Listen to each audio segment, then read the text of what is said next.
traffic cones to get here today. I know it's very confusing. Sorry for the late start. We wanted to make sure we got as many people in as we could before we went ahead and got started this morning. My name is Daphne P. I am the coordinator for the Chesapeake Water and Septic Homeowner Education Project, which is a joint effort out of the University of Maryland Extension and School of Public Health. I'm really grateful for all of you coming in today. I have a great lineup of people here to talk to you, including Dennis DeCentio, who's in the back. He is your local environmental health director at the Department of Health. He'll be doing a presentation for us. And then Nancy Mayer, also in the back. She is a board member for the Maryland On-Site Wastewater Professionals Association, as well as the president of Mayer Associates, which is a septic company. And lastly, we have Jen Dininger right here, who is a local agent here for you guys. So if you have any kinds of local questions, Dennis and Jen are great resources for you. And she's going to be here to help answer any local questions, because I'm based out of College Park, so I don't have as good of understanding what's going on in this area per se. So we have a few bits of housekeeping to take care of. Well, first of all, the restrooms are, I guess the closest ones are probably upstairs. Yeah. Right out the door? Okay, great. So if you need to hit the restroom, it's right out the door. And then I have two forms that I will definitely need to have back from you guys. The first one is a 3-page staple document, and on the top it says University of Maryland College Park. It's a big chart. This is a consent form that I'll be going over with you in just a minute, and we require this consent form because part of this project that we're funded to do is not only to come out and educate you as septic owners about how to maintain your septic systems, but it's also to better understand how septic owners may or may not be maintaining their systems, because what we want to do is be able to provide information and education to facilitate more proper maintenance of septic systems. And so we'll be doing about a 20-minute survey at the start of this program, and then we'll get into the presentations.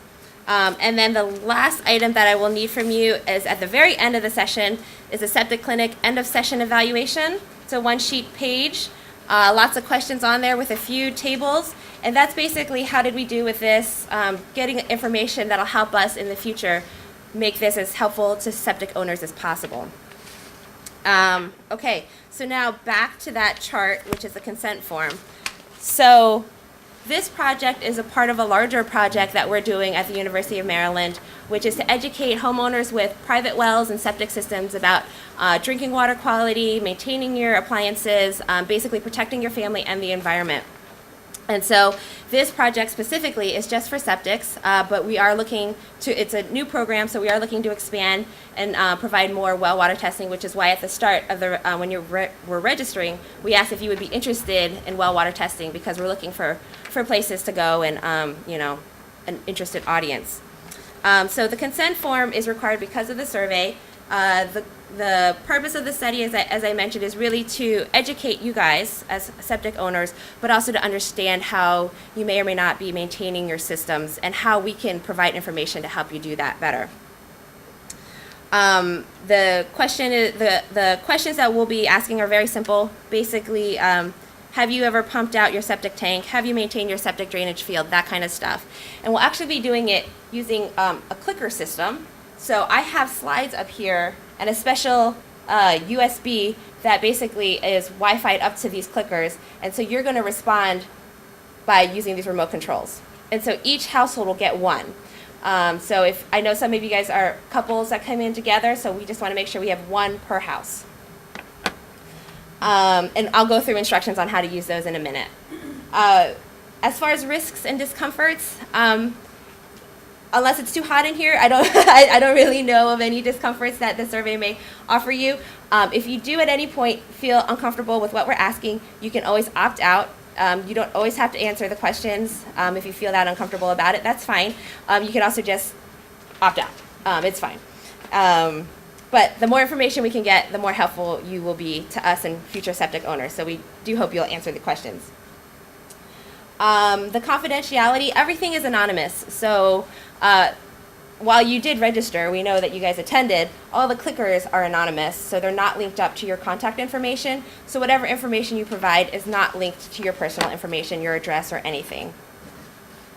And once we have this information, it's basically kept under lock and key so that it's not available for people who aren't affiliated with this project. And the last item, I'm sorry, backside. So as far as medical treatment, the University of Maryland does not provide any medical, hospitalization, or other insurance for participants in this research study. I really hope you don't need it because all we're doing is hitting clickers. So, but that is one of the items there that you'll want to review. And as I mentioned before, you can always withdraw. You can opt out. You don't need to take this study if you feel uncomfortable. I will send everybody a copy of this so that when you are home, because I'm going to collect all of these with your signatures, I will send you a copy once you get home so you can look over everything and have the contact information should you have any questions, which includes my contact information as well as the University of Maryland's Institutional Review Board office, which is the department that we file paperwork through to say we're going to be talking to people and surveying them. Is our procedure okay? And so the fact that we're here, they okayed it. So, but if you have any questions, you can always contact them. And then lastly, the statement of consent is just that you are at least 18 years of age, you've read this consent form, or have had it read to you, and that any questions that you have may have been satisfied. So at this point, I'm happy to open the floor to anybody who may have questions. Yes. You're with the university. Are you a graduate student? Oh, well, that's very kind of you. I am not. My affiliation with the University of Maryland is as a faculty extension assistant. So basically, I work part-time coordinating this project, which is the Chesapeake Water and Septic Homeowner Education Project. And so what we've been doing is trying to build this program under University of Maryland Extension. We're very new. We're only a couple years into it. We just finished a pilot project, which was 5 drinking water clinics, where we went out to 4 counties and we tested the well water of homeowners who wanted to participate in this research and education project. And so we're kind of, at this point, looking at the data that we collected, trying to find how we can build this into a program that's sustainable under University of Maryland Extension. And so I'm helping to coordinate that project. Yeah. And I find the irony, I don't miss the irony that my last name is PEE, and I work in septics, so I must have done something really bad in another life. I'm not quite sure. I thought I was doing pretty well in this life, and then I ended up in this job. So irony's not lost on me. So are there any other questions regarding the consent? Yes. Is Wicomico County Extension related to the University of Maryland? Yes, it is. So the way University of Maryland Extension works is that it is a state and federal partnership, and so it's headed out of University of Maryland College Park and University of Maryland Eastern Shore, and then each county has a branch office that is a part of the larger institution of University of Maryland Extension. And so Jen Dininger, who is in the back, is a local agent who works across 3 counties, Wicomico, Dorchester, and 4 counties, actually. Okay. Somerset, Worcester, Wicomico, and Dorchester. Okay, Somerset, Worcester, Wicomico, and Dorchester. And so, and she focuses a lot on water quality and restoration and capacity building for local organizations. So she really knows, she has her pulse on what's going on because she works with so many different organizations out here. Mm-hmm. Yes, sir. Is this program coming through a government grant? Is this program coming from a government grant? This program is funded by the Chesapeake Bay Trust, which is the organization, if you have the Chesapeake Bay licenses, the proceeds of that license goes to the Chesapeake Bay Trust, and they are set up to fund projects that focus on water quality and environmental issues. And so that's where we got the funding from for today's event. So for whoever's holding the clicker, the question is, are you the primary decision maker about septic maintenance in your home? Is it A, yes, B, no, or C, we share the decision making? And I'll give you guys a couple of seconds there. So, are you the primary decision maker about septic maintenance in your home? A, yes, B, no, C, we share the decision making.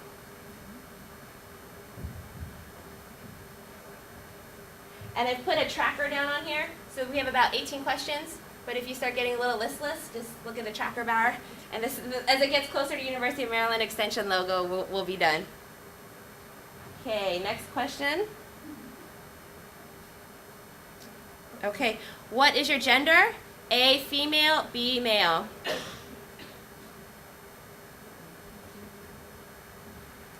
Again, what is your gender? A, female, B, male.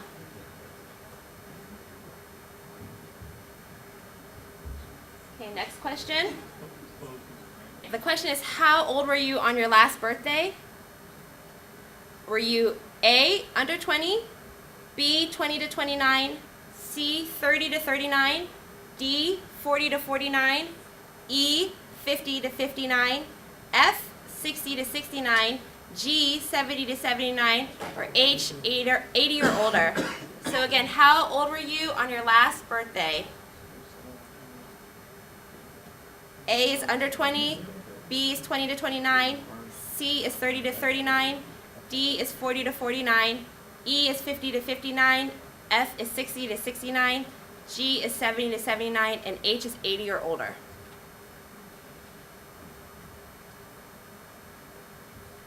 Okay, next question.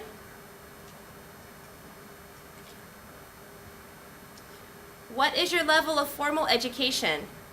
A is less than high school graduate, B is high school graduate, C is high school graduate and some college, D is associate's degree, E is bachelor's degree, and F is graduate degree.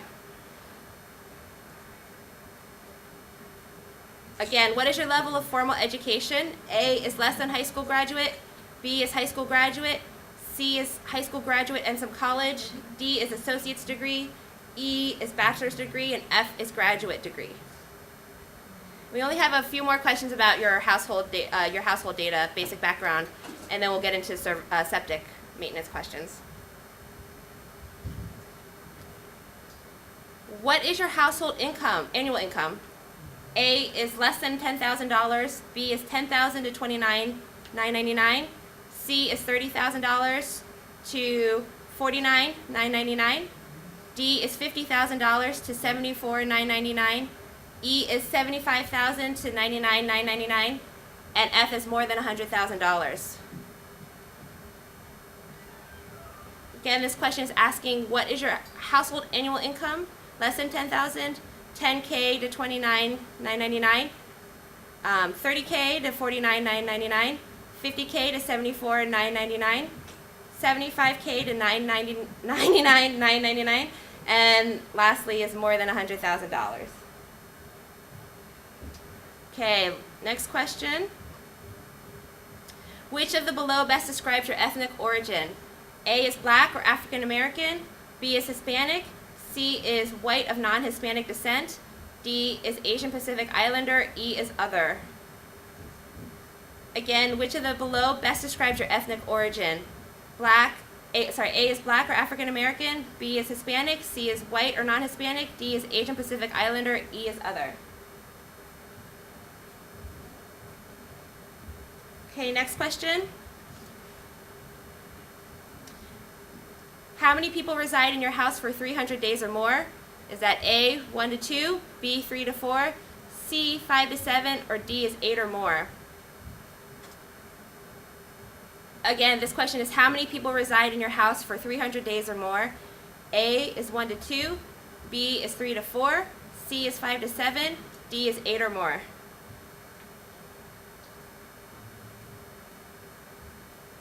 Okay, next question.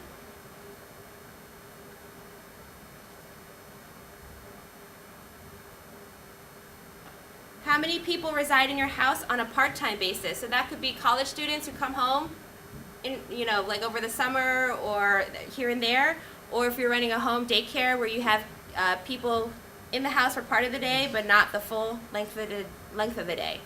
So how many people reside in your house on a part-time basis? A is 0, B is 1 to 2, C is 3 to 4, D is 5 to 7, and E is 8 or more.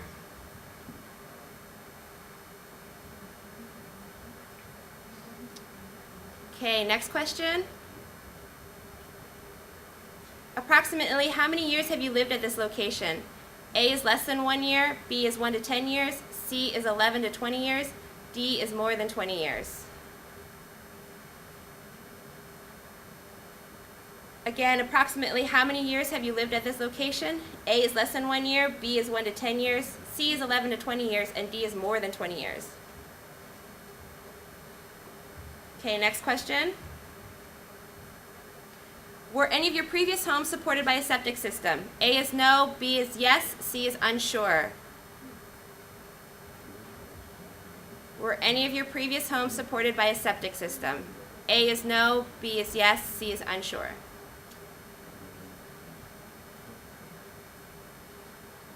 Okay.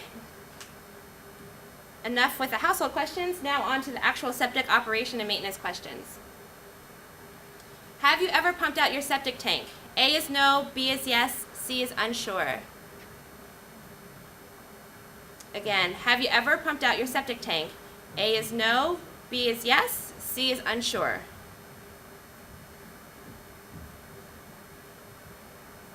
Okay, next question. If you have pumped out your septic tank, how often have you done so? Just the one time, whenever sewage backs up? Once every 1 to 2 years? Once every 3 to 5 years? Once every 7 to 10 years? Unsure, other. Again, if you have pumped out your septic tank, how often have you done so? A is just the one time, B is whenever sewage backs up, C is once every 1 to 2 years, D is once every 3 to 5 years, E is once every 7 to 10 years, F is unsure, and G is other.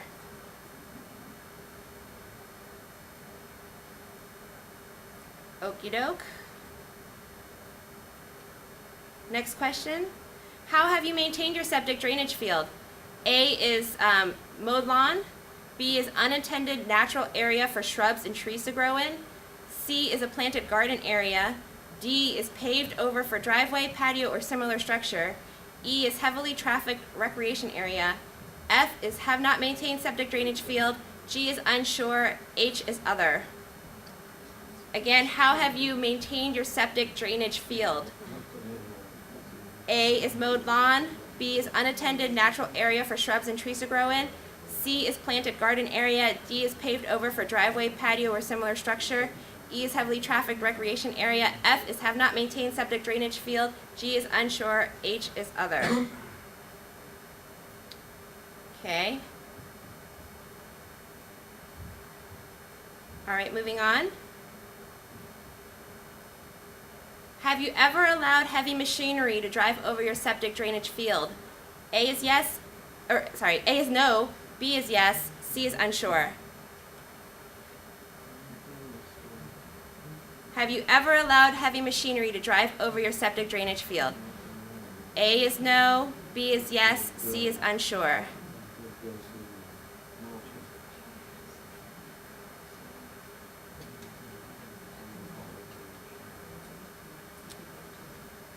Okie dokie.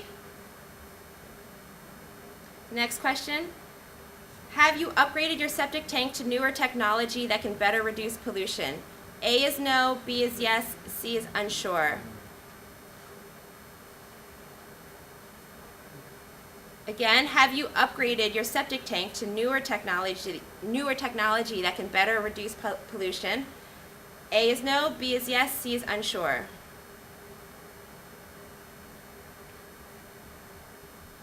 Okay, just a couple more questions here.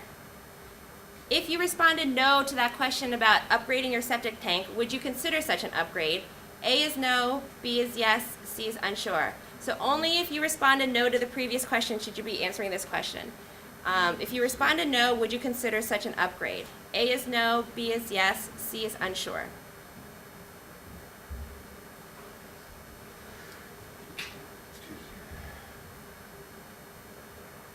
Okay, I'm going to move on. Now, if you responded yes, that you have upgraded your system, can you tell us why you upgraded your technology? Was it A, for environmental concerns, B, old system failed, C is you received financial support through the Maryland's Nitrogen Reducing Septic Upgrade Program, also known as the Bay Restoration Fund, D is required in order to obtain a building permit for expansion or renovation of your home, or E is other.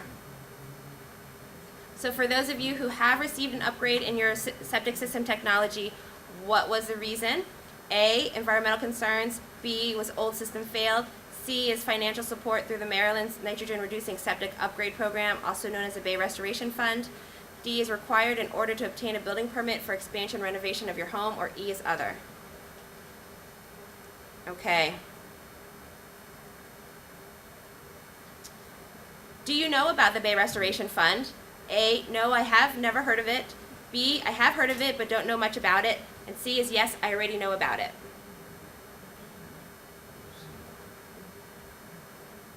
Again, do you know about the Bay Restoration Fund?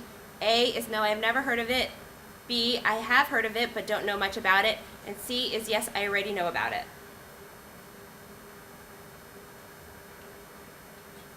Okay. And that is it. So thank you very much. We'll take a minute to collect the clickers back from you.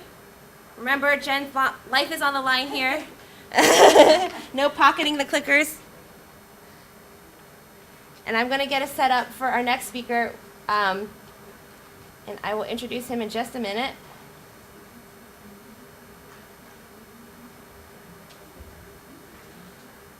Okay, so this is Mr. Dennis DeCintio. He is at your local Department of Health, and he is the Environmental Health Director. And he's going to be talking generally about what he does through his agency and what the concerns are from a public health perspective about septic tanks and concerns then into the environment. Well, good morning. How is everybody? Glad to see a nice turnout. So my name is Dennis DeCintio. I'm the Director of Environmental Health for the Wicomico County Health Department. We're located right over here at 108 East Main Street. Just a few things, basic things about the health department. We offer a wide range of services over multiple locations, ranging from chronic disease prevention, injury prevention, disease prevention, a number of things.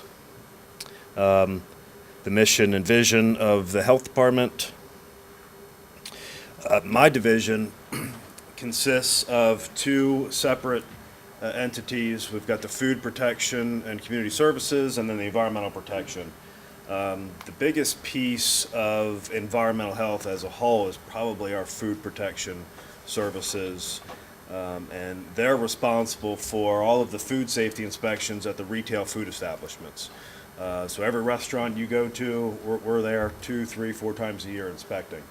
The other half deals with the wells and septic systems. We do all of the permitting, inspections, design for well locations, and septic systems. You may or may not know it, but even the water that we drink out of the water fountain in the hallway here comes from groundwater. The city of Salisbury uses well water or groundwater for their public drinking water supply, as does all the other municipalities in the county, and everybody here, if they're on a well, is drinking groundwater. That's important. It's important because groundwater provides our potable water supply, and it provides a safe and adequate supply of water for everybody here. It's important for public health for that reason. So one of the reasons that we protect it is through properly designed septic systems. Do you have a question? Yeah, I got a question about the watershed, I guess you're talking about. Okay. How come not seen any signs saying this is the watershed, or this is an area, protected area, or please do not dump here, or something, anything? So there are designated wellhead protection areas around public drinking water supplies. If you see, they typically blue signs on street posts or light posts. I can think of a few just in the Fruitland area that surround the city of Fruitland's well field. The city of Salisbury has a similar well field in the park. There may be signs located there. Their other well field is located off of Naylor Mill Road. They may have signs there. Does that answer your question? So we probably all have seen in the news recently, there's a lot of stories out there about contaminated groundwater, even here locally. We've seen a number of media reports. Most recently, Morris Mill. I'm not sure if anybody here is from that area, but just to give you a brief history on that. Back in 2012, we had a resident complain of an odor and a burning sensation when he washed his face. So we had a private lab sample the water, came back with extremely high levels of TCE, which is trichloroethylene. That is a degreasing agent used in a lot of industrial processes. So we confirmed that sample and then began an investigation by sampling additional houses, additional wells surrounding him. All of those samples came back with extremely high levels. When we expanded that and sampled about 100 wells within 1,000 feet of that area, almost every well came back positive in certain levels. So through the course of the investigation, we brought in the Maryland Department of the Environment, and the Environmental Protection Agency at the federal level came in as well. And to this day, we've got about 90 wells that are contaminated. 273 homes are going to be provided with public drinking water from the city of Fruitland. That project will be completed in early 2016 at a cost of about $8 million. So luckily, we were able to secure all of that funding with a little impact on the homeowners, but a very, very minimal impact for each individual home. So how do we protect our groundwater? We used a groundwater protection report. It was developed in 1986. Before that, when we designed a septic system, we were required by regulations to maintain 4 feet of separation between the septic system itself and the high water table that we know, where we know the high water table is. It's pretty difficult to do around here. Down on the coastal plain in this area, we know how wet it can be. So that groundwater protection report allowed us to go closer than 4 feet to the water table with the septic system, but required larger lot sizes or required specific types of septic systems such as sand mounds. That report also identified specific areas in the county based on the geology of the soils, the geology of the aquifers itself. So the green here is the A zone, which typically surrounds a lot of the major waterways, and the A zone has very limited confining layers. So it's usually a lot of sand and usually has pretty much a straight pathway from the surface to the aquifer itself. So the A zone is more restrictive for septic systems than the other two areas. Sand mounds are required in the A zones more than the other two, just based on that level of protection. The B1 area consists of some sand, but at some level, usually within the top 20 feet, there's a significant layer of clay, 5 to 10 feet thick, that allows some separation between that septic system and the groundwater just underneath of it. And the B2 area is pretty much a swamp, has a lot of high groundwater, and the way the hydrogeology works in that area is we're actually allowed to penetrate groundwater with the septic system because that top aquifer is so shallow and is already has such high iron that it's really not potable water anyway. So in the area of B2, we require confined aquifer wells, which are much deeper than your average standard well. So you can see this map, it might be difficult to see, but it kind of mimics the groundwater protection areas. We talked about the B2 area down in here, and the principal aquifer down there is the Minokan aquifer. At about 100 feet, you can be underneath of that confining clay layer and be in that Minokan aquifer, which is protected from the surface and any surface contamination. The rest of the county, the principal aquifer is the Salisbury aquifer. Another name of that is the Columbia aquifer. And most wells in the county are screened in this aquifer at a range of anywhere between 50 and 100 feet. So the county has a minimum depth requirement of 70 feet.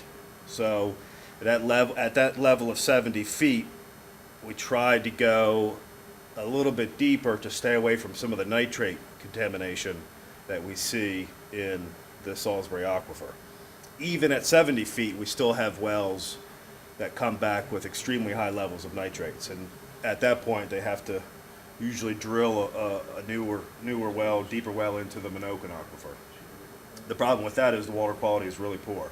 A lot of sulfur, a lot of iron, usually has to be treated, where the Salisbury aquifer is potable, clean, aesthetically very pleasing. But the issue with nitrates, and a lot of people don't understand, is nitrates themselves are a contaminant. There's a number of issues that can present dangers through public health from nitrates, but we also use nitrates as an indicator of what else may be in the water. So if we have a certain level of nitrates, the higher the nitrates, the more likely there is of a chance of another contaminant being there. And it's very expensive and very unrealistic to sample water for every known contaminant when we're talking about volatile organic compounds and we're talking about pesticides and herbicides. It's just not cost effective to sample everything. So the Clean Water Act used those nitrates as an indicator to see if there was anything else in the water. Here's a good realistic perspective of the hydrogeology.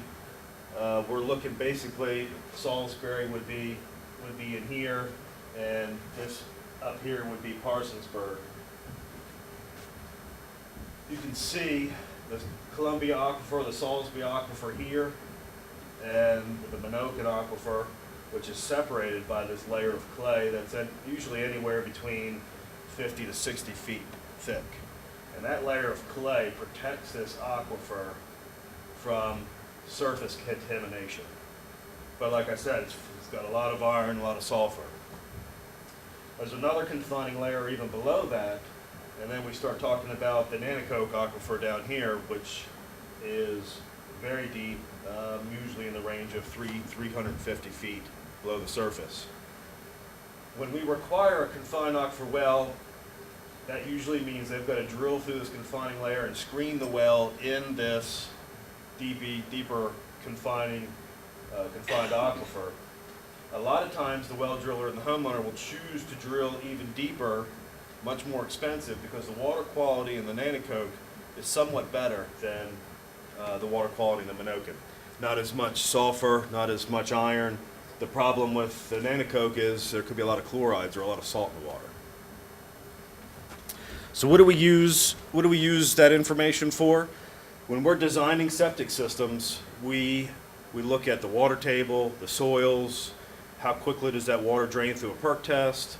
But 9 times out of 10, if you're doing a land evaluation on a vacant piece of property, if you want to build a new house, then you're going to come to us for a perk test or a land evaluation.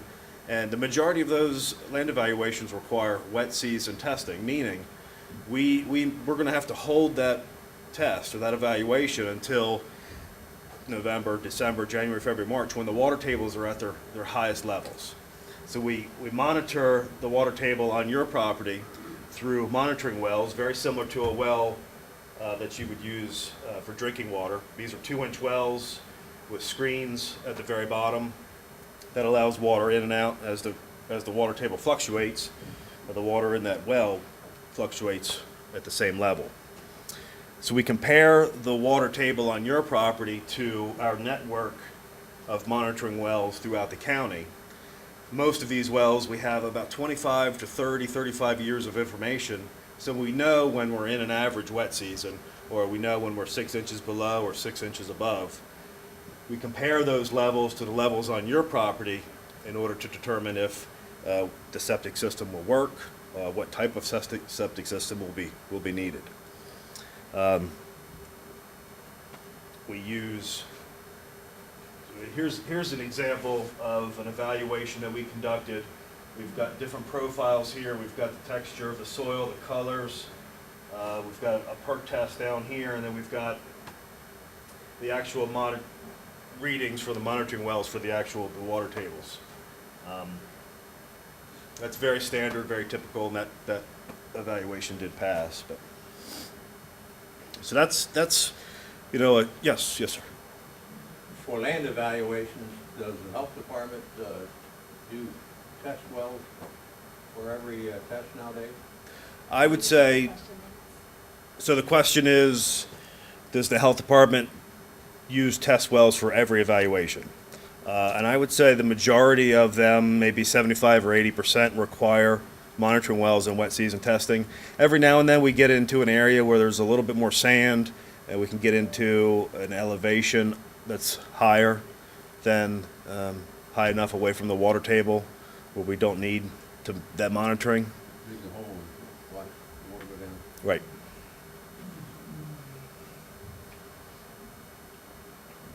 Yes, ma'am. The housing development is built like where it was previously farm land. Is that higher incident of nitrates? I'm thinking of like all the hand.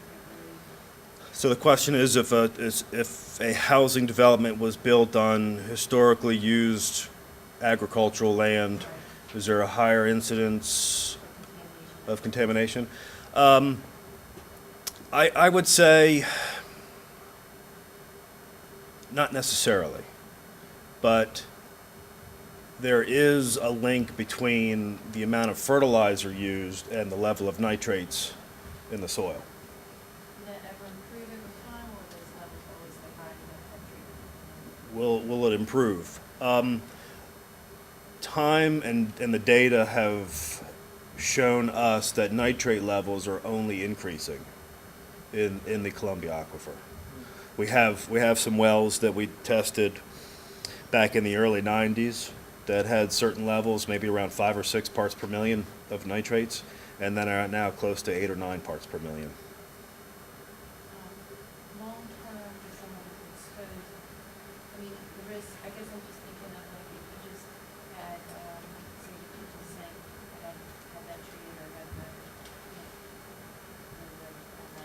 as opposed to a whole house, what are the risks that if you showered, brush your teeth, that kind of thing? The question was, what are the long-term risks of nitrates specifically, not only ingestion, but through contact, through bathing and cooking, I guess. The risk of the contact is slim to none. The risk with nitrates is usually with very young children or elderly people. They have issues when high nitrates are ingested. But I would say the concern is very minimal as far as contact. Yes, sir. For drinking, the quality of drinking water, where in the county is the best drinking water? Can you say as far as the quality?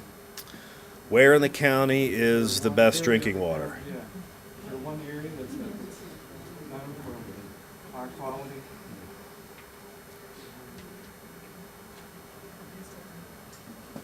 The Columbia Aquifer, or the Salisbury Aquifer, probably presents the most aesthetic water that requires the least amount of treatment.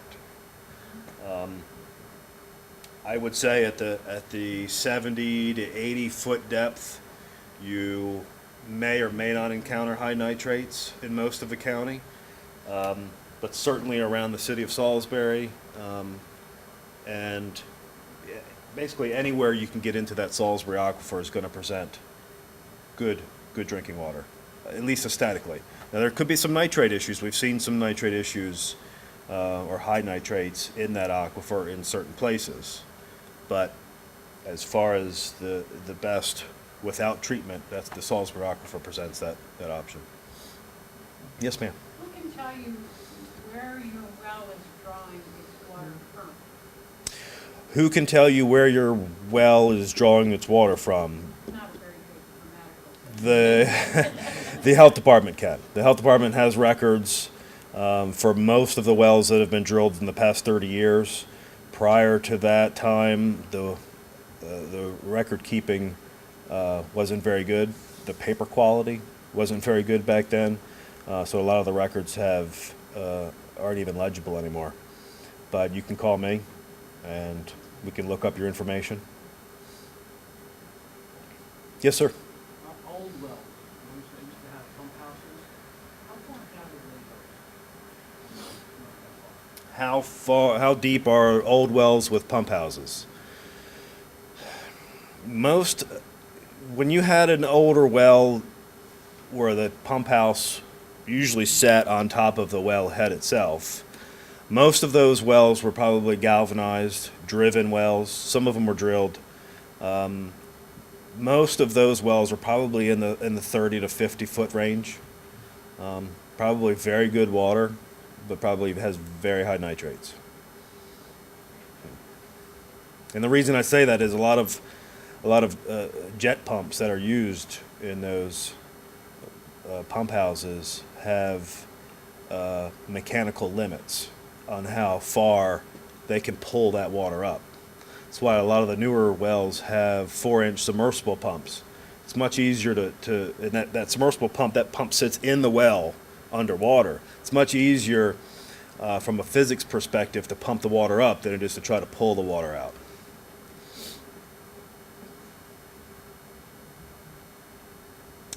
Any other questions? No? I've left contact information, some pretty good brochures in the back. Help yourself. I think there's 40 of each, so take as many as you need. I've got business cards back there. If you have any questions about your own system, your own well, call us, and we'll see what we can do. Thank you. Okay, so our last presenter is Nancy Mayer, and she is a president of Mayer Associates, which is a company that works in septic maintenance, which I'll let her talk a little bit more about her company. She's also the board member of the Maryland On-Site Wastewater Professionals Association, which is why we have her here today. We are partnered with the MAUPA in presenting these clinics, and so she's representing them today. And she will cover all the ins and outs of your septic, so she has all the technical know-how. Good morning. I know my kids think I'm really weird when I talk about septic systems and we go places and I'm looking at stuff, and I've embarrassed them on more than a few occasions, as you can imagine.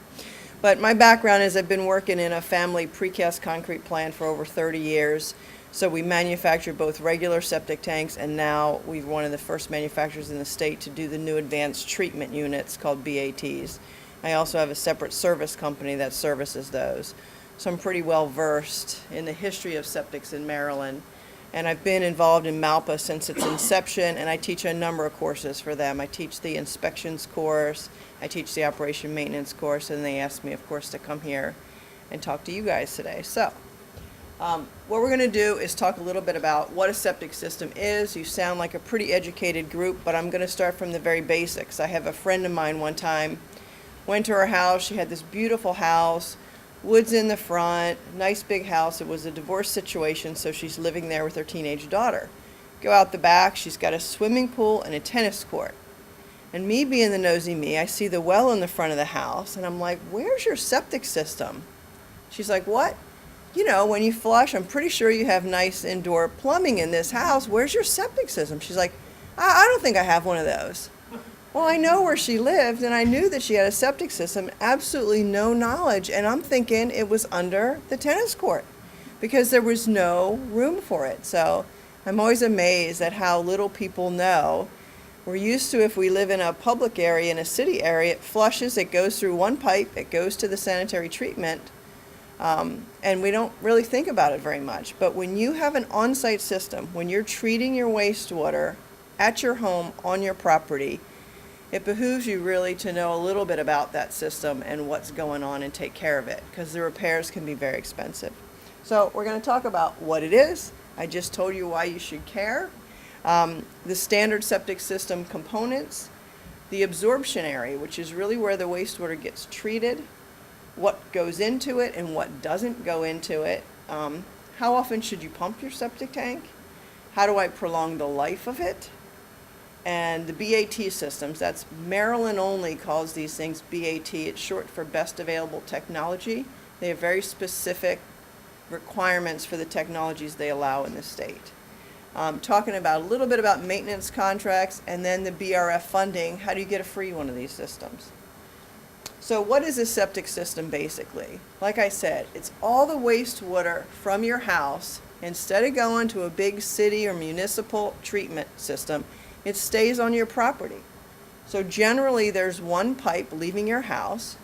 It goes from there into a septic tank, usually, and from there it goes into a drained field or some other type of system that allows the wastewater to be treated by the soil. So it has to be distributed through the soil, and the wastewater technically gets treated by the soil and the microorganisms in the soil. So that's a very basic picture of one. Probably over 80% of the systems in Maryland look a lot like that. But there are variances depending mostly on the soil. You heard Dennis talk about that. Here where we are, very sandy soil with layers of clay. In the western part of the state, there's a lot of fractured rock. There's different types of soil at different layers. So that's why each system for each house is designed for what is the soil, what's going on that piece of property. So about 25% of homes nationally have on-site systems. In Maryland, it's about 20% of the population, or over 425,000 properties are treating their wastewater on their own property. It's not getting treated municipally. That's really a lot.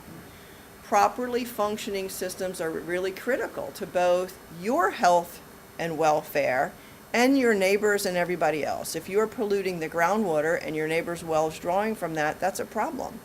If you're polluting your own ground and it's surfacing and the dog runs out and runs through it and comes up in and jumps on your lap and licks your face, that's not a healthy situation. We really want to take care of it. A properly functioning system is going to do that. You shouldn't see it, you shouldn't smell it, but you do have to take care of it, and you do have to pay attention to what you're doing with it. On-site systems do contribute to nutrient pollution.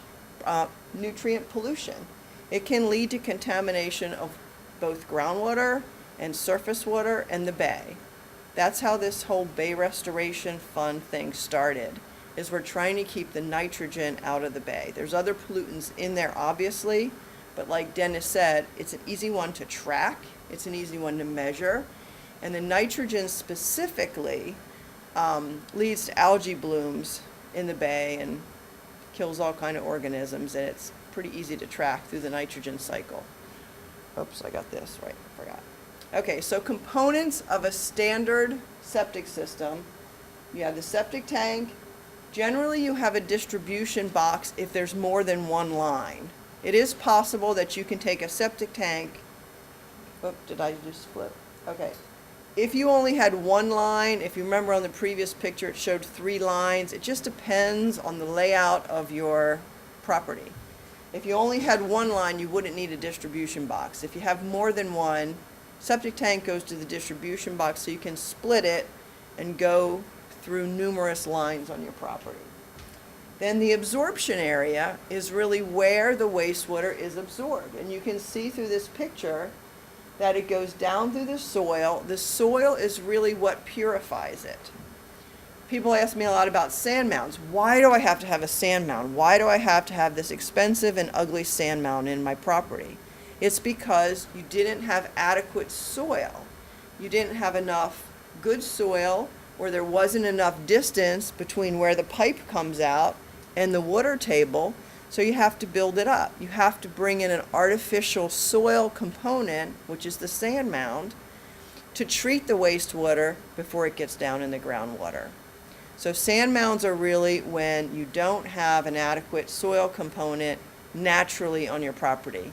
They raise it up. Sometimes there's at-grade mounds. Certain states will allow you to excavate unacceptable soil, pay for acceptable soil to bring in so that that soil component is there. But that soil component is the final treatment of your wastewater before it hits the groundwater.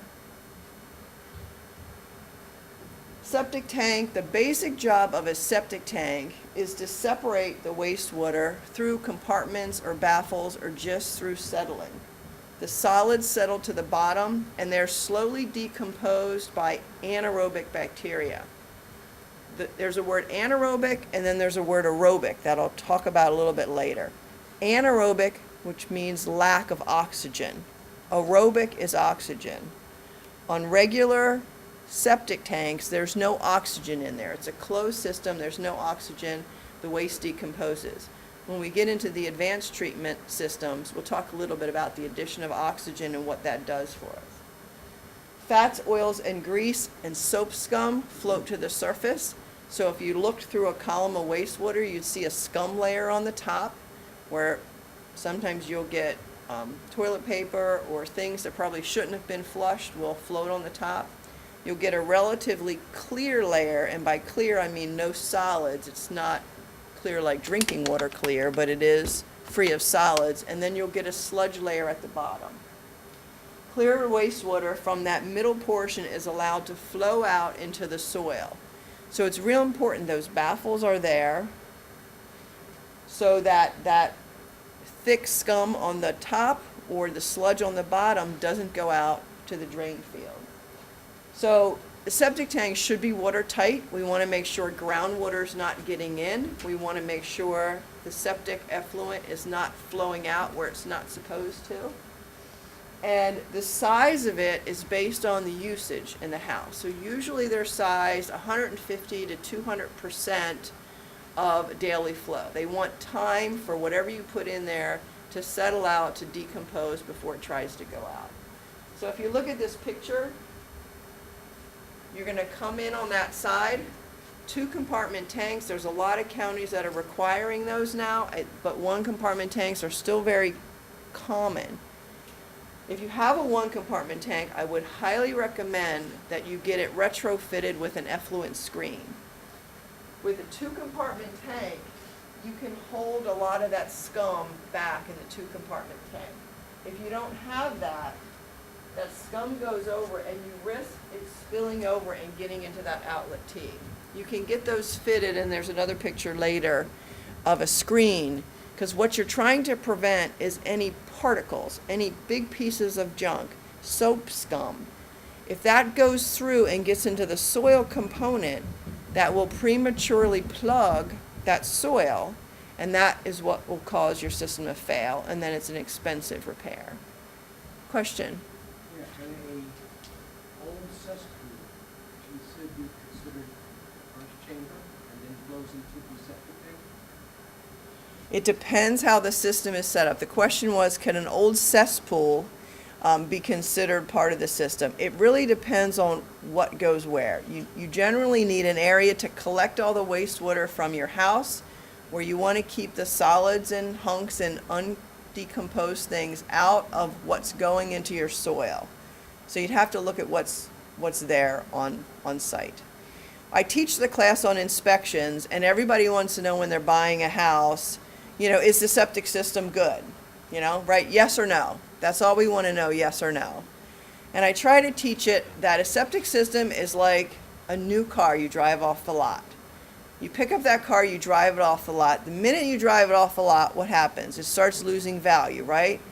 The usefulness of that car starts getting used up over time. It's the same for a septic system.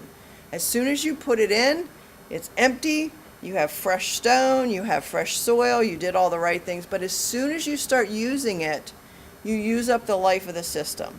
So what we're talking about here today is trying to prolong the life of your system, protect the life of your system so it lasts as long as possible. But know that as soon as you start using it, you use up the useful life of your system. That soil and the soil components are only going to absorb so much for so long. That's why a typically well-designed system If Dennis were here, he would probably tell you about 20 years if you maintain it right. And at that point, you might have to have a new one. That's why new designs require room for not only your original system, but extra future systems, because they know 20 years, if you take care of it, 30 or 40, depending on the use, you're going to have another piece of soil to where your wastewater is going to go. How do you know if your system fails? Well, we'll get to that. There's a Okay. couple of things. The question was, how do you know if your system fails? Some of those are pretty obvious, and we could talk about that. There could be surfacing to ground. You'll smell it. You won't be able to flush. It will be backed up. There's some pretty obvious ways that you know. If you get the system maintained regularly and pumped out, when they pump it out, you'll be able to take a good look at that system and have an idea of how your septic waste is building up in that tank. These are just pictures of a couple different kind of tanks. That's a concrete tank. There's plastic and fiberglass tanks that we have to be pretty careful where there's high water tables, because they will float out of the ground. They will pop out of the ground. Even a concrete tank can do that. So you need to take into account the water table in any installation. Metal tanks haven't been used in years. We still see a few of them on replacements, but most of those pretty much degrade over time and they have to be replaced. Most of them have been at this point. The distribution box, I talked a little bit about that. It's used when there's more than one line to the drain field. Here's a picture of one. So for a distribution box, they're not very big. I mean, I can lift them and carry them all day long. One pipe goes in and it allows more than one pipe to go out. What's crucial about the distribution box is it needs to be level. So you want the flow, if you have 3 lines going out, you want that flow to be equally distributed through those 3 lines. It's possible that one line could get prematurely clogged and then the flow will go to the other ones. But it's real important. I think that was one of the questions in the survey. You want to protect your drain field and these components. If you have people driving over them, you know, I think her question was, have you allowed anyone to drive over them? Well, I haven't allowed anybody, but let me tell you, the water truck, when it came, you know, the oil truck, I didn't know where my field was. My husband now has signs out, please don't park on this side of the driveway. It looks stupid, but this big open piece of grassy area is right where people want to park. So we started to put signs out. I have a question. Yes, sir. I've been told recently that plastic distribution boxes are better to use than the concrete, because over a period of time you put the concrete in, if you don't have your pipes sealed properly, it deteriorates sometimes with your debris inside your tank. And then they said if you do it with plastic, it won't, if you fill it in, it won't deteriorate over time. So what can you say? The question was about distribution boxes and whether over time a concrete one will degrade and whether plastic is better. I will tell you, if the septic tank is not vented properly, and it's vented through your house vent normally, it's vented through the line that goes up the side of your house through the roof. That's where the normal vent is. But sewer gases can be quite corrosive. So in order to keep concrete from degrading, you have to start with a good quality concrete, a very high strength, very dense concrete with a low water cement ratio. If you have that, it's going to last a long time. I've seen them last a long time. I have also seen them degrade in a couple of years. So if it's not vented properly, if it's a low quality concrete, they will degrade and they will turn to mush because of the sewer gases. And so plastic is a reasonable replacement for that. The key is make sure that it's doing what it's supposed to do, that it's set level, and you want to make sure it doesn't degrade. I want to show you this next picture because this was at my house before I bought it. So when I had the septic inspection done before I bought it, I insisted that they find the distribution box. And sometimes it takes a bit of doing because it's hard to really locate your distribution box. It's not common for people to dig them up. But this was the better of 2 distribution boxes because there were 2 houses on the property. The other one was packed so solid with sand, there was nothing getting through it. So over time, the sand had gotten underneath the cover and just plugged it. So you can imagine if I was getting any flow through here, it was also flowing sand and dirt, which could clog my drain field. So I made sure that these were cleaned out, these were level, and that the lines were flushed and jetted before I bought the house. So it's one of those little tiny components that people don't really think much about, but it's real important in how the whole system works. So the absorption area, that's where the wastewater is going eventually, regardless of what system you have, whether you have a 20-year-old septic tank, a new BAT system, you still have to have an absorption area where the wastewater goes. When we talk about the newfangled septic tanks that clean up the wastewater, you still have the water. It's cleaner now, but if you as a household are generating 200 gallons of water a day, the absorption area has to still get rid of 200 gallons of water a day. Maybe cleaner if you have advanced technology. So you have to allow the sewage effluent to seep into the soil, and the microorganisms in that soil are what do the final digestion. That's what treats the final sewage before it reaches the groundwater. You hear a lot of talk about a PERC test. How important is a PERC test? What a PERC test is, you don't want it to be too fast or too slow. If you have a really fast PERC test, what they do for a PERC test, they dig a hole in the ground, it's a specific size and a specific volume, they pour water in there, and then they measure and time how long it takes for that water to go through the soil. So on the beach in Ocean City, if you dug a hole and you dumped a gallon of water in there, probably it will be gone before you were finished dumping the gallon, right? That's a really fast PERC test. That soil is not going to treat that wastewater before it gets all the way down to the groundwater. No good. You don't want it to go that fast. If you're in an area that has a lot of clay, you could pour that gallon of water and come back tomorrow and there would still be water there. Also, no good, right? It's not flowing through there. So when we talk about PERC tests, you need to be in that middle range so that the microorganisms in the soil can do their job and take an appropriate amount of time to treat the water. Did my side flip on me again? Okay, so the area is designed to handle the estimated peak flow in a given household. We talk a lot about how much wastewater we generate. And in general, health departments in the state of Maryland, almost all use a guideline of 150 gallons per bedroom per day. Then I stand up here and teach the course and I talk about designing advanced treatment systems, and I haven't seen a bedroom in the world that generates wastewater in and of itself, right? It's generally the people that live in the house, but they don't know how to do that. And then you're building a house, they don't know how many people are going to live in there. So in general, you hear people talking about 150 gallons per bedroom per day. That's actually a lot of water. I use an example. My son lives by himself in a little house and he gets a water bill, and I happen to get to see that water bill. 38 gallons a day. You know, he has a job Monday through Friday. He showers, I'm pretty sure, close to every day. But he doesn't do a lot of extra stuff. He uses 38 gallons of water a day. Personally, I think about 50 gallons per person per day is a reasonable estimate. But we size the drain field, we oversize it because we don't want it to fail. And when you have, I unfortunately had a funeral in my family last week. I had 13 people in my house for 5 days. You know, I probably was close to that peak flow for those 5 days. That's a lot of people. So we want to make sure when that happens that we're all able to shower and flush the toilets. So that's how we talk about those flows. So they design the drain field especially to handle those peak flows.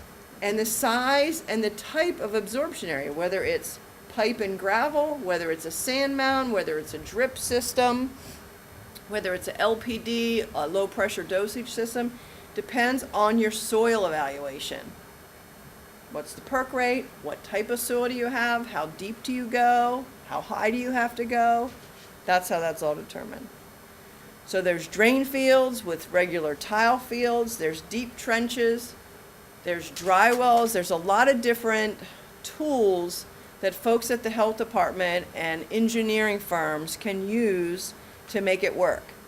They have to make it work within Maryland's COMAR guidelines. So people get really frustrated sometimes when they say, well, I have a house on this lot and I want to build a house on this lot, and now they tell me I can't. Well, there's a couple of reasons why that can actually be true. One, COMAR has evolved and changed over the years, so it's become more restrictive to build and develop on certain sites because they want to make sure you have spare area, so when your first drain field goes bad, you have room. So the COMAR regulations have changed. And the soils can change from one lot to the next. You know, there are streaks and patterns of clay and sand. When you dig a hole, it's pretty fascinating to look at the different layers of soil.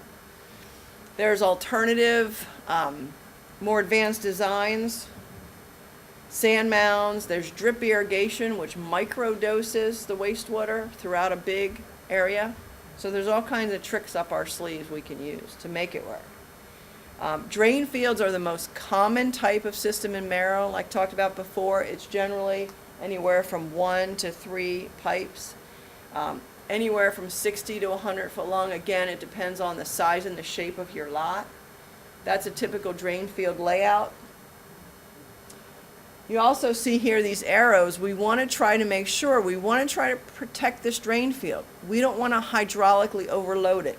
You don't want it at the bottom of a valley where the rainwater is going to collect.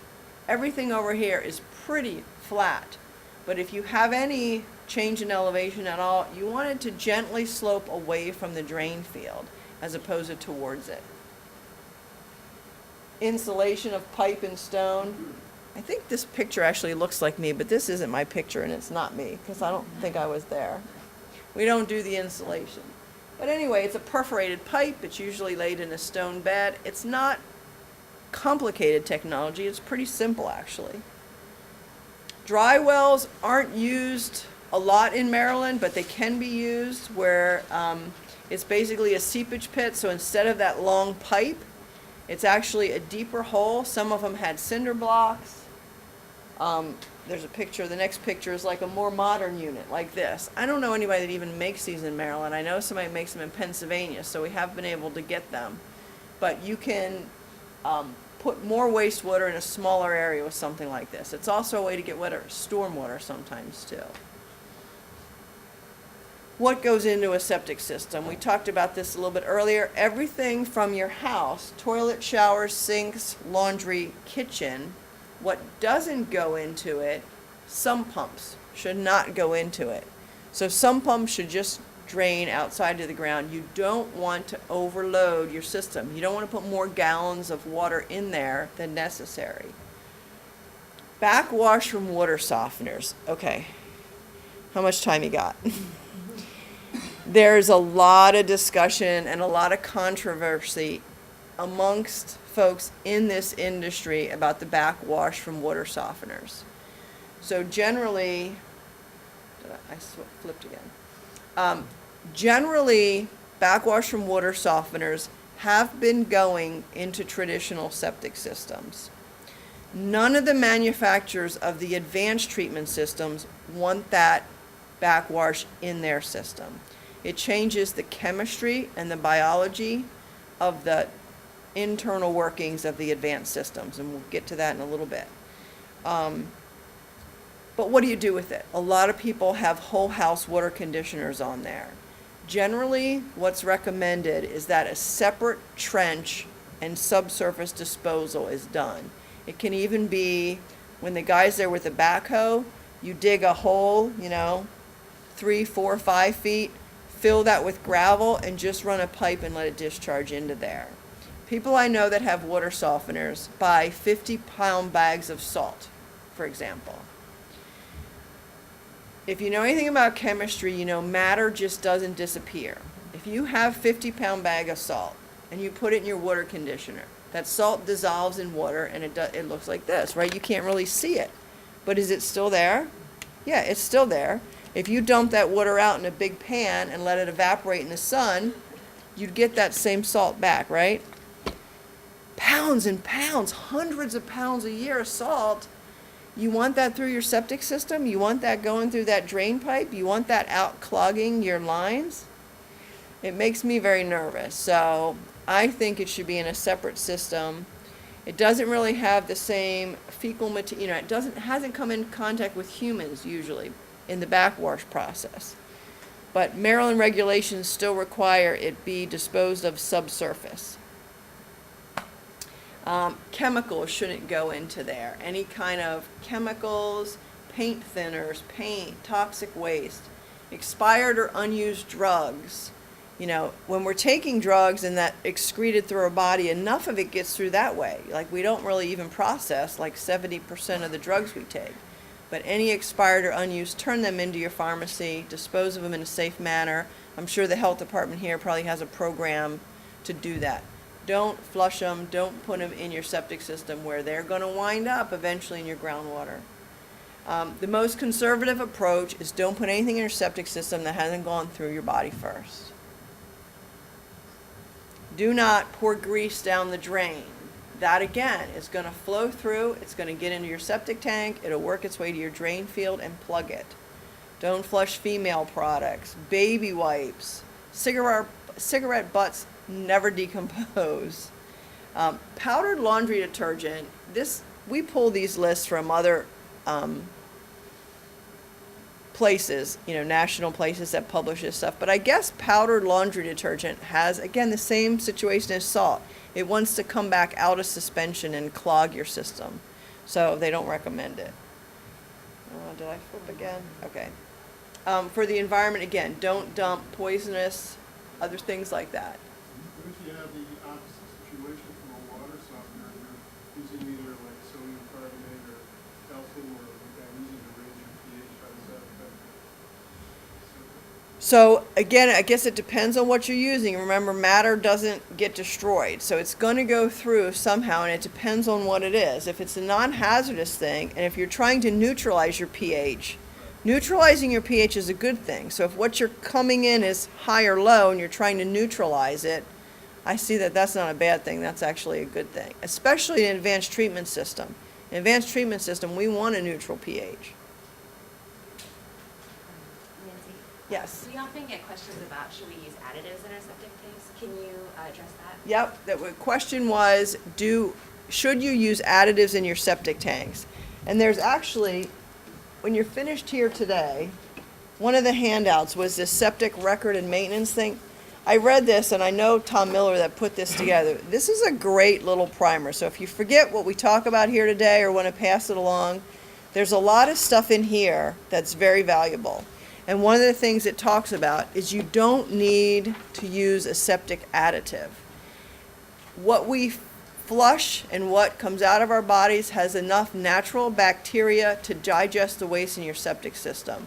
The use of the additives is not recommended and not really needed. Now I gotta figure out okay. All right, do not. So what maintenance is needed for your septic system? So septic tanks need to be pumped on somewhat regular basis, but it depends on your usage. One person is very different than 5 people. Okay, we did a system one time that was a foster home and they had 12 kids. She was pumping every 6 months to 12 months. I mean, that's a really high usage of a tank. But 1 or 2 adults, excuse me, that are careful with what they flush, you can easily go a couple years without doing that. So it depends on how many people and how the tank is used. And when you get it pumped, you want to make sure they pump through a manhole that's at least 18 to 20 inches, 24 inches round. If they're pumping through a little clean out pipe, they're not going to be able to break up all the soap scum and what's stuck to the sides of the tank and do a very good job. You really should have access that's larger than that. You want to make sure the access is secure so it doesn't become a safety hazard. But you want to make sure when they pump the tank, they actually can see in it and they can evaluate whether your baffles are in shape, they can evaluate whether you have any cracks in your tank, whether there's any issues with your septic tank. And a good pump driver will actually look at that as well and make sure that everything looks in good shape when they're doing that pump out.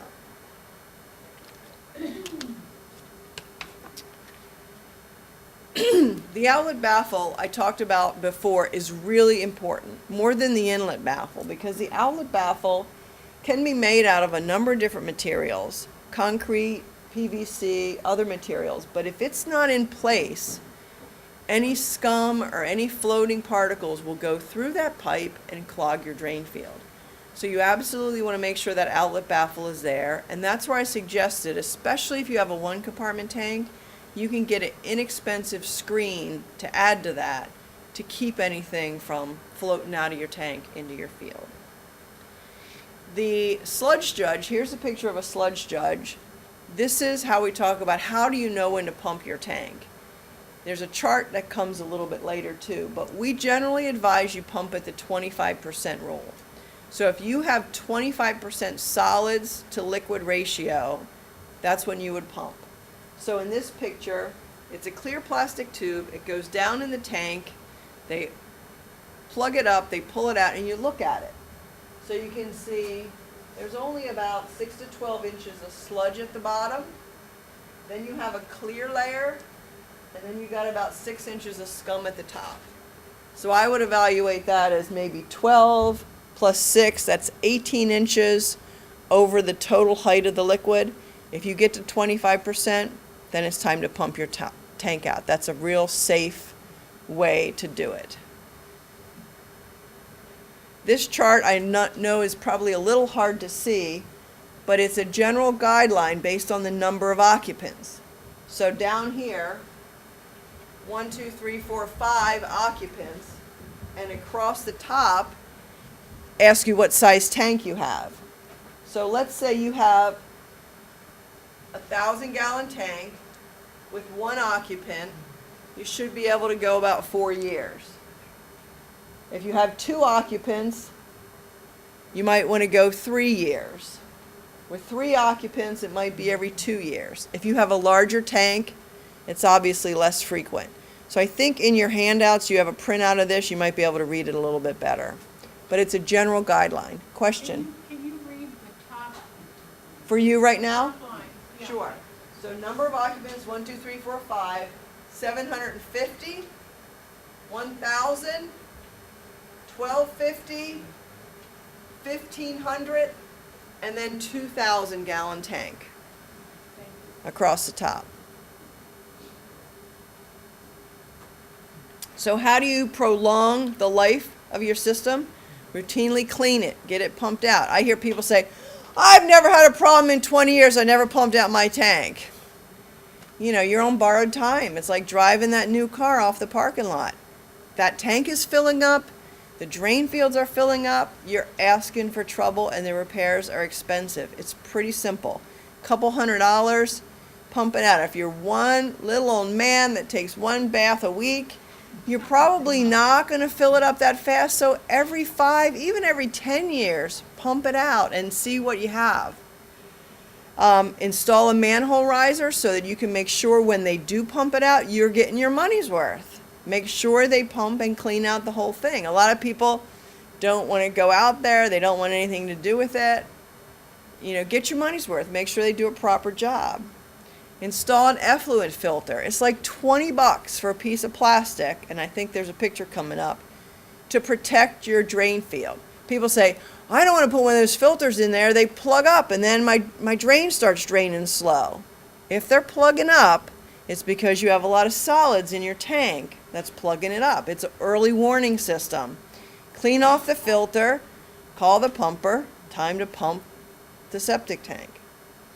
Walk the property and look for seepage. Look, a couple times a year during the wet season and the dry season. Can you really see it, that the grass is greener over the septic field? You may be surfacing to ground a little bit if there's a big difference, and you can start to see that. Follow those do not flush recommendations. And that's just a picture of a septic tank getting pumped out.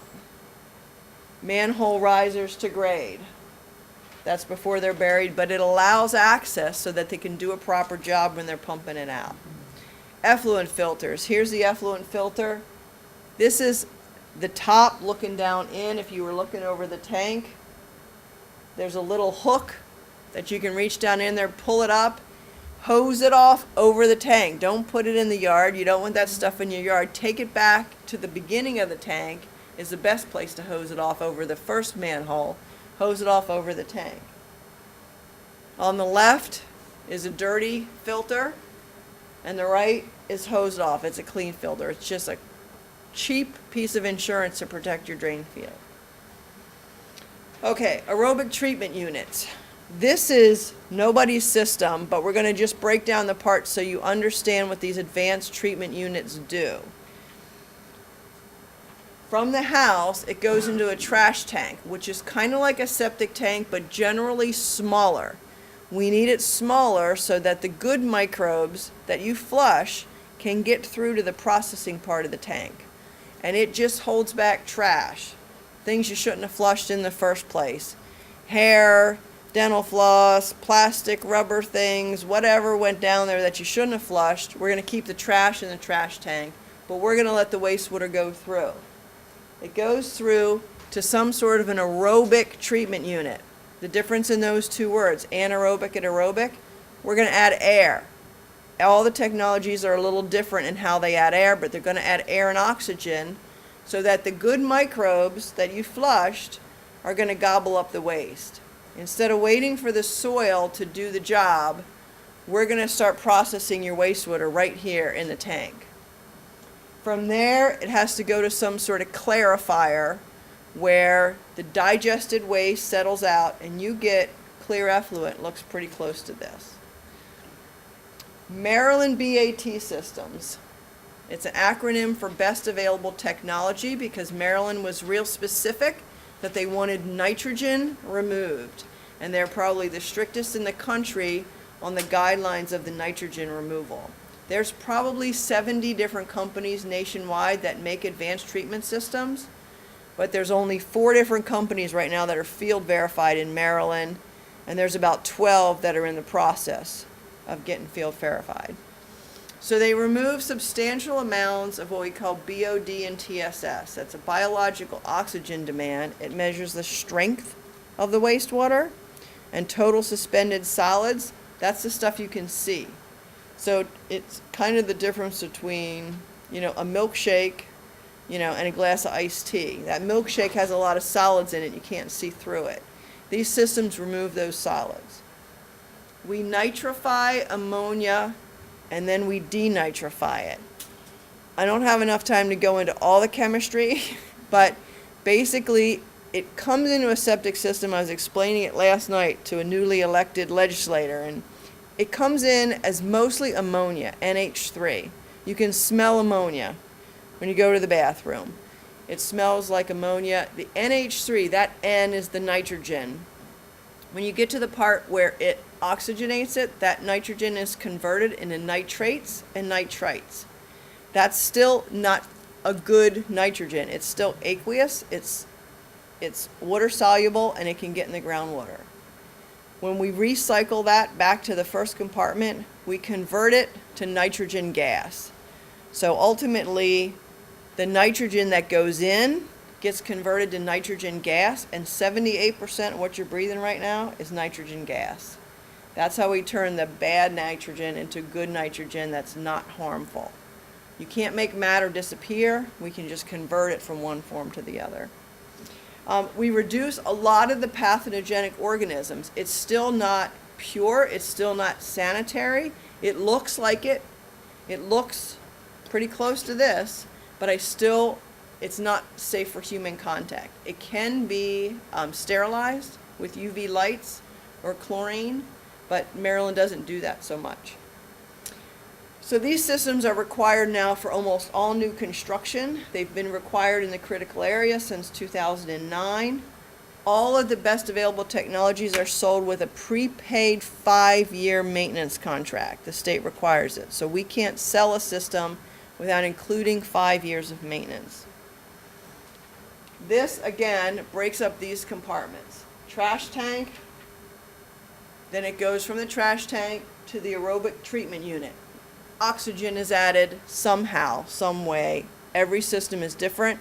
If you're considering one of these systems, I urge you to look at how the oxygen is added, how much electrical use there is included with these, how they look in your yard. There's a lot of questions you need to ask before you choose which technology you want to buy. And you do have a choice.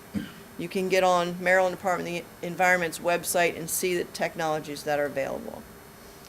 It goes into a clarifier, and then from the clarifier, we have to return a portion to the trash tank. That's where that nitrogen gas gets converted and stripped off. Here's a question. The critical area in Maryland, when it comes to this money and these terms, is defined as within 1,000 foot of waterways to the bay.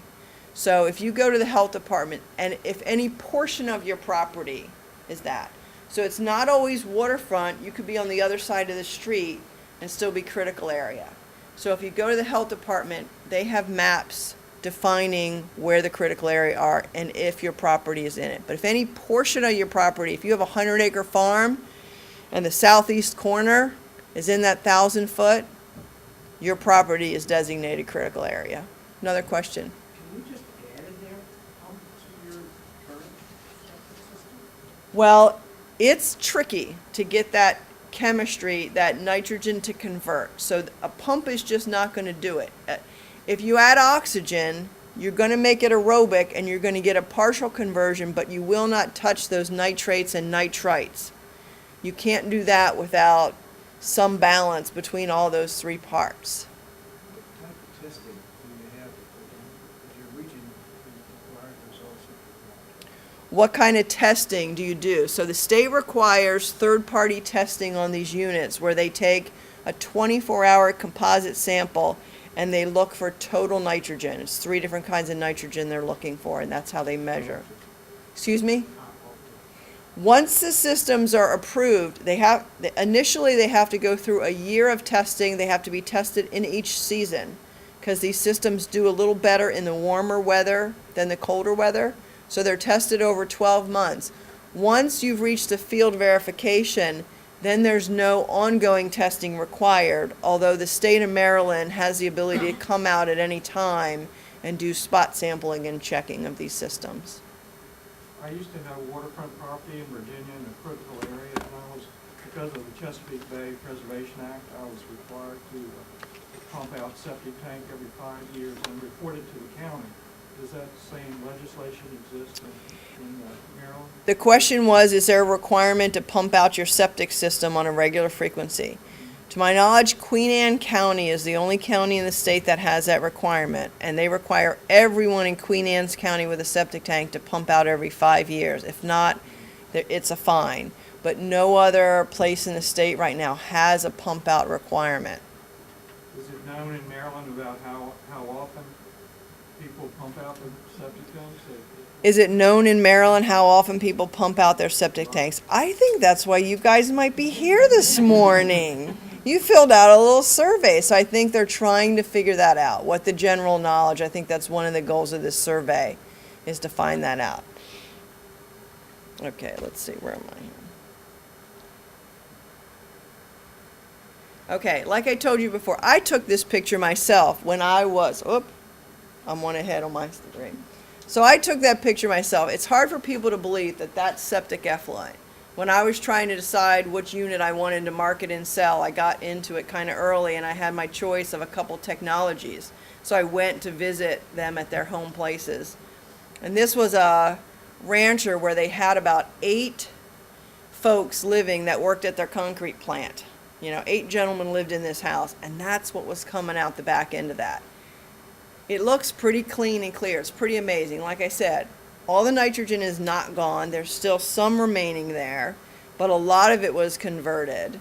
It's still not safe for human contact because it hasn't been sterilized, but it is amazing the amount of pollutants these systems can remove. Maintenance contracts, we'll talk a little bit about maintenance contracts. So these BAT systems are a big piece of equipment in your household. It's like your HVAC system, or anything like that. So they do require maintenance. You have to take care of them. There are filters in them. There are pumps in them. There's a control panel. So all the technologies are a little bit different, but most of them are similar. We come out twice a year. We do that sludge judge, so we see how much sludge you've built up in the trash tank. We tell you don't pump it out until we tell you you need to, because now you don't have to guess based on that chart. You're under a service contract. We're going to tell you. So some people, we've had some in the ground 5 or 6 years. Again, if there's just a few people, they haven't had to pump it out. The households with a lot of children and a lot of activity, they're going to be pumping out more frequently.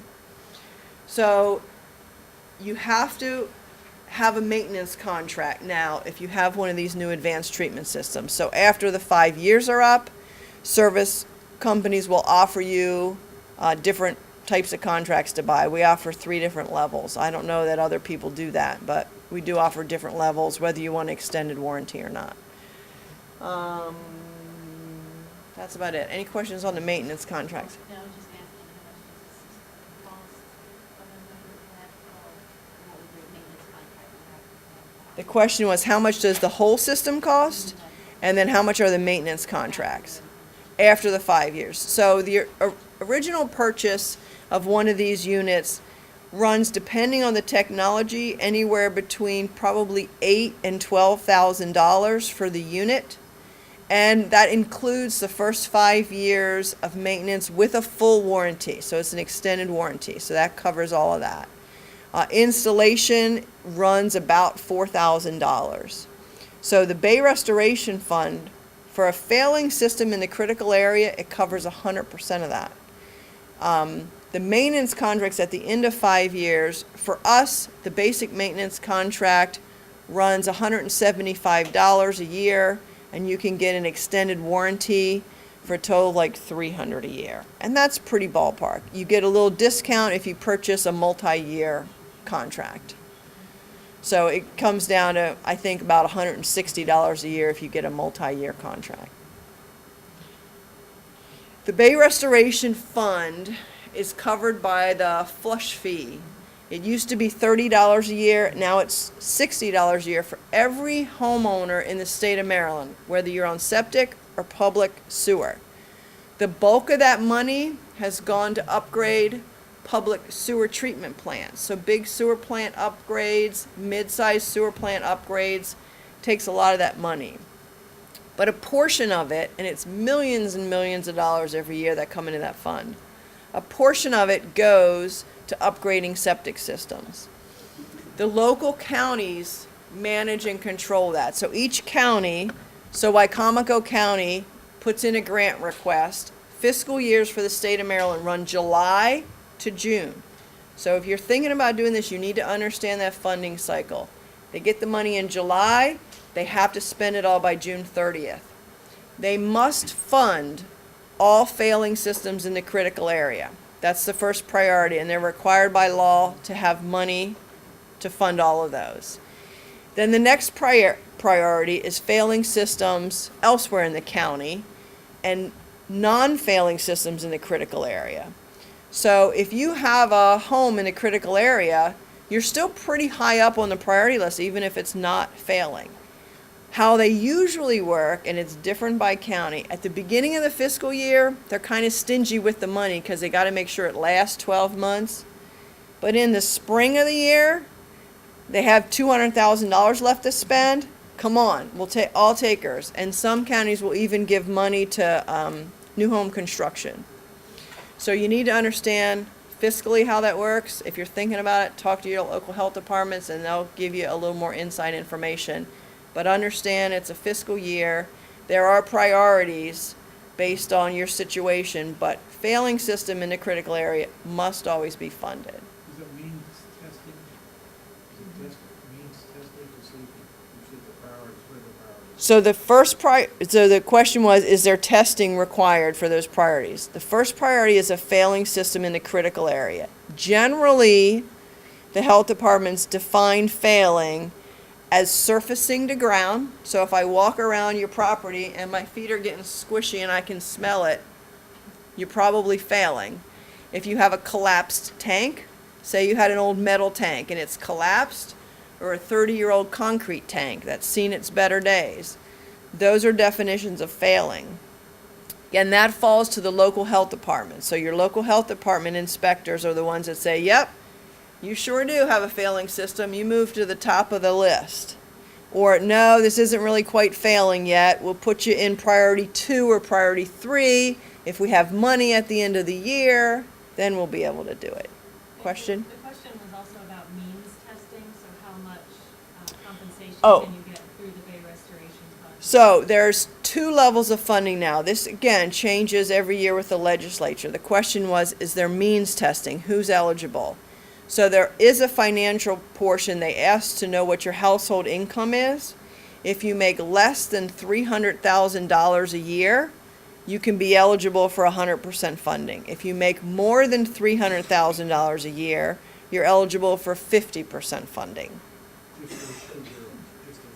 Just those two right now.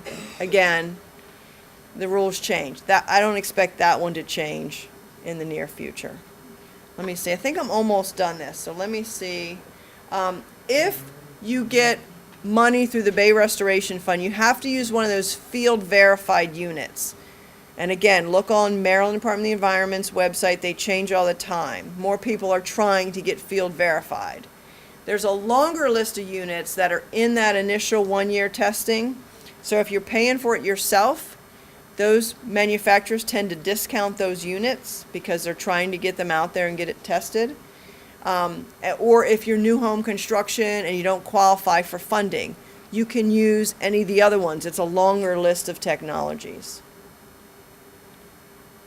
How do I get my free septic system? We just talked about most of this. So contact your health department, learn how the grants are awarded. Field verified technologies are eligible for the Bay Restoration Fund money. It does not cover the cost of the drain field. So herein lies the rub. If you have a failing system, usually what fails is the drain field, right? Because after 20 years, you've been putting a bunch of junk down there and the soil fails. That's what failed. You can get the free tank, but you are still responsible for the drain field portion of it. So that can run thousands of dollars as well. You're going to get the bulk of it covered, but you do have to pay for the drain field part. There are some low-income grants and loans available to cover that. Again, contact your local health department if you need help paying for the rest of the system. So failing systems in the critical area are always the top priority, and then it's based on how much money they have left and where you are. There's like 5 different levels, I think, of funding. And that's the local contact information for Dennis for here, and if I think everybody here is from Wicomico County, but county by county, the local health departments will help you with that. Okay, any more questions? So before I open up the floor for questions, Okay. there's a couple more housekeeping items. When you guys leave, this is actually a file folder, so as you guys, take stock of what's going on at home or get some people to come in and service your septic tanks, you can always put it in here in your file folder. And then also, please don't forget to fill out that evaluation. It's very important to us to get that kind of information from you guys. So since this is a free clinic, all we ask is that you give us some feedback. So please make sure to fill out that session, and you can leave it with Rihanna on your way out. Okay, now you can. Any more questions? Yes. Yes, ma'am. In almost every load of laundry that I do, I put anywhere from a quarter cup to a half a cup of baking soda. Okay. Is that okay? I think that's generally okay. The baking soda is going to increase your pH just a little bit, but as long as it's not, I tell everybody everything in moderation. The same for bleach. In these advanced treatment units, we want the good bacteria to thrive because that's what gobbles up the waste particles. So if you put too much sanitizers in there, if you're going through a couple of gallons of bleach a week, and we all might know some people that are real sanitizing nuts, those little microbes aren't going to work very well. The same goes for antibiotics. If you are on antibiotics, our technicians know, and they note on the form, the tank is black, the microbes have died. So sometimes we'll talk to the homeowner like, yeah, we're going through chemotherapy right now, I got Lyme's disease, I got long-term antibiotics. That's fine, I understand that happens, but the system will recover once that gets flushed through. So everything really in moderation. The cleaning products, the bleach, a little bit is fine, and your system's big enough that it's going to be able to recover from that. But if you're constantly dosing it with something that's going to kill those microorganisms, it won't ever work properly. Does that answer your question? Yes, am I using a minimum amount? I think that's fine. Where do you start to find out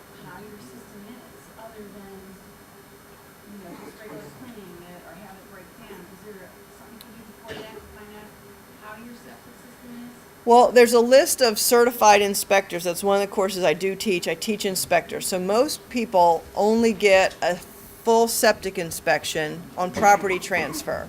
The question was, how do I know how my system is now? You know, is it like that new car I just drove off the lot, or am I ready to trade it in? So you could at any time, it's usually a couple $100, hire a septic inspector that you would have at property transfer if it's worth it for you to get a full evaluation. Make sure you get a good inspector that locates all those things I talked about. Some people do a cursory inspection, and we're trying to kind of weed those guys out. Some people will flush a dye packet, and if they don't see it in your yard, they're like, oh, yep, must be fine. You really want all the components evaluated, but there are good septic inspectors out there. It'll cost you a couple $100, and then you'll have a good idea of where you are. You know, what do you think I'm like at 50% of the life of my system, or, you know, is it in good shape, or am I nearing the end of the life of my system? They should be able to get you a general idea. That's what we do with our daughter, with home inspections, that we do the septic, the house and all that. It's important to get it checked out. Any other questions? Where is the list of good inspectors? Well, MDE on their website, I think, has available the list of people that have taken the course. But you need to ask around to find inspectors that do it, and then query them. Say, when you do this inspection, tell me what you're going to do. And so the good ones are going to go through a long list of what they're going to do. I found sometimes a good realtor, know who the good inspectors are. Yeah, question is, a good realtor will know. It kind of sometimes depends if the realtor is on the buying or the selling side. And I got to be honest with it. You know, some of them want the house sold. They don't want to know about problems, and others want to, you know, protect their buyers and make sure they don't get into a problem. Which is why I let it the word a good realtor. A good realtor. All right, I think we're about in time. I'll be around for a little bit if anybody has any questions. My business card's back there. If you think of anything after you've left here, you know, send me an email or give me a call. And thank you guys all for coming.